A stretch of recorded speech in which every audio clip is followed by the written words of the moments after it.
said, ladies and gentlemen, we don't have time for percentages right now because the game has already started, you see. And, well, let's jump into the, or rather, let's introduce our first player in the bottom left-hand side. And that is not the wrong name in the overlay. His name is actually Terran, playing as the red Terran for Try Again. And his opponent in the top right-hand side, having a really hard time against B-Lord. Probably the favorite in this group.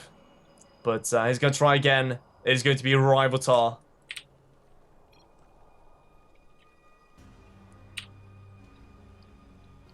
So we are up and we are operational, ladies and gentlemen, so do not fear.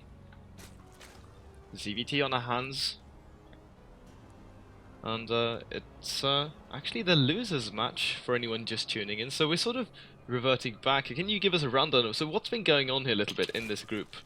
So it started off with the first series with B-Lord and Raivotar. It went into the first game, quick muter versus muter. Then we saw B-Lord after that kind of holding off semi-all-in, or actually kind of an all-in. So B-Lord 2-0ing Raivotar. Then Terran didn't show up, so that was a walkover. Then we saw the winner series between Eric and B-Lord, ZVZ, with two early pulls. And we saw B-Lord take that one as well, with ease almost. And he got himself out of this group into round 8. And now we're actually in the loose match with Raivotar and Terran. So the loser of this one will be out. That's for certain. Yes. And Victor will be moving on to face Eric in the up and down match. So, Eric, we haven't seen too much of him either. Raivotar and Eric both have played 2 games each against B-Lord only.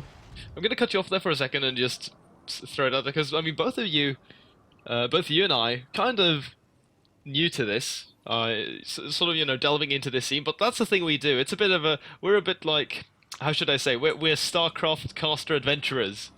With the hipster StarCraft casters. Yeah, because we find, like, anything that's not super mainstream, like, and basically cast that. Yeah. Well, you know, I'm having a blast doing it, though.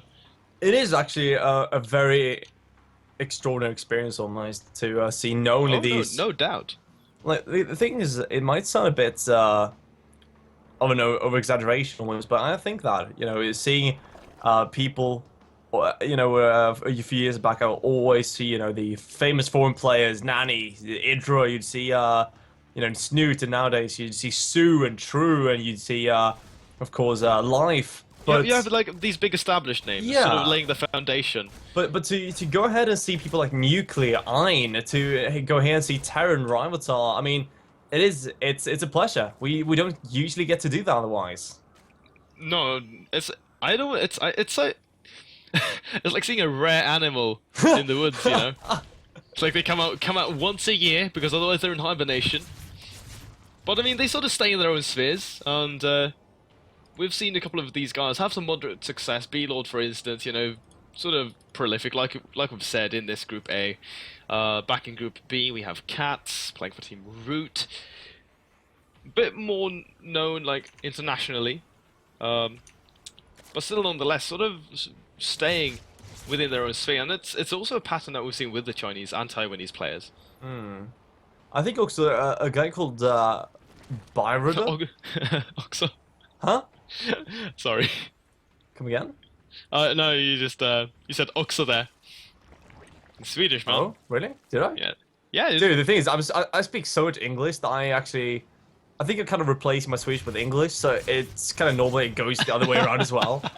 Yeah, I definitely know what you mean. I haven't done that ever. Wow, that's pretty cool. So first time for everything. Yeah, I guess so. So anyhow, like as this game kind of folds, I just want to say in Group B, if you haven't seen that on the other stream, do check out Byroda. He has actually played really well in the domestic events here. Like, and I think he was one of the few who could take games off of B-Lord. Well, I mean, that speaks for something. B-Lord, I'm trying to remember if he played, if he was trying to get into IEM San Jose and then I got knocked out in the qualifiers. I actually know him on a personal level. We're friends. With Glide? We're friends, him and I, yeah, Glide, another commentator. They did actually make their way all the way over to Sweden from Israel and Peru.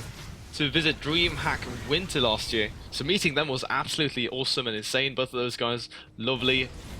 But that being said, we have some light pressure here out of Terran, Hellions, and single Reaper. So, you know, this is looking kind of Korean. Kind of standard. Yeah. It's like, it looks Korean. Well, it looks standard. It is like everyone does this nowadays. Because, I mean, it was a thing you saw in Korea, and then that came over to EU, and then it sort of, you know, they start the trends. Yeah, and that was a long time ago. Yeah. So But me saying that it's Korean at this point that's kind of an archaic statement. you're being such a dad right now, almost like a granddad at this point. I'm a granddad, man. But you know what? I'm the granddad of StarCraft 2. Raivotar is getting a lot of roaches with speed right now, so he's looking to do some really big pressure. And well, as Terran is pushing across here with his units, he's going to have a very nasty surprise. He didn't get the third base, and now he's going to get shut down by roaches. Pick up as much as he can. But these roaches now will go for the counter-aggression, and that's the scary part. Yeah, this single medevac with a handful of Marines in it, not really going to be able to do too much. Doesn't even have stim here. More roaches in production, a total of 9, and now they're starting to come out. Single bunker at the front is like second one is going to go down. Is this going to be enough? He has one Marauder out, 2 Hellions back at home. Right, this is going to be like an insane amount of roaches, and remember, we have these backrocks as well that he has to worry about. Yeah, that's the thing. Raivotar goes straight for the eyes, I think, and no, he does change. That would be a very weird decision to go for the eyes. But look at this. We see already 2 Marauders in this bunker. A lot of SVs pre-pulled. Great moves here by Terran to make sure that he doesn't lose anything really to these roaches. Tries to focus fire. The bunker falls in moments. And now both of the Marauders actually go down, and that was the majority of the firepower to deal with these roaches. Single bunker still staying up here, but you know what? He's going to ignore that and try to go for as many SCV kills as possible instead. 16 have already fallen, 22 now, and the economical damage that Raivotar is doing right now. So even if Terran can recover, he's going to be way behind in the economy department. So Raivotar behind this is making it roaches still. He's going up to more than 30 roaches in this game, and he's just going to march straight into the main. If he gets that impact, that could mean the game, and well, that is going to hurt Terran quite a bit.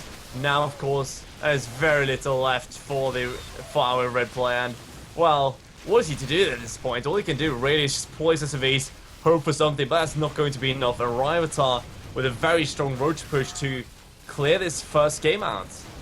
Yeah, quick win, catching his opponent off guard, just running head first into those roaches when you try to go for a hellbat attack like that.